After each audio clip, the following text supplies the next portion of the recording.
الحمد للہ والصلاة والسلام علی رسول اللہ وعلی آلہ واصحابہ اجمعین، اما بعد۔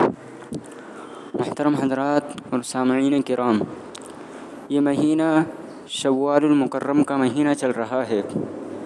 اس مہینے میں ایک عبادت ہے جو بڑی فضیلت والی عبادت ہے، اور وہ عبادت ہے شوال کے 6 روزے۔ نبی کریم صلی اللہ علیہ وسلم نے ارشاد فرمایا کہ جس نے رمضان المبارک کے روزے رکھے اور پھر شوال کے 6 روزے رکھے تو گویا اس نے سال بھر روزے رکھے۔ اب یہاں ایک اشکال ہوتا ہے کہ شوال کے 6 روزے رکھنا سال بھر روزے رکھنے کے برابر کیسے ہو سکتا ہے؟ تو دیکھیے، اللہ تبارک و تعالی نے قرآن کریم میں ارشاد فرمایا، من جاء بالحسنہ فلہ عشر امثالہا، کہ جو بندہ ایک نیکی لے کر آئے گا تو اس کو 10 نیکیوں کے برابر اجر دیا جائے گا۔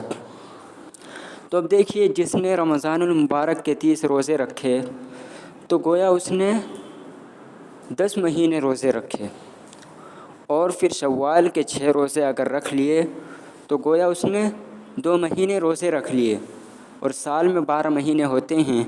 تو جب بندے نے رمضان المبارک کے پورے روزے رکھے اور پھر شوال کے 6 روزے رکھے تو گویا اس نے سال بھر روزے رکھے۔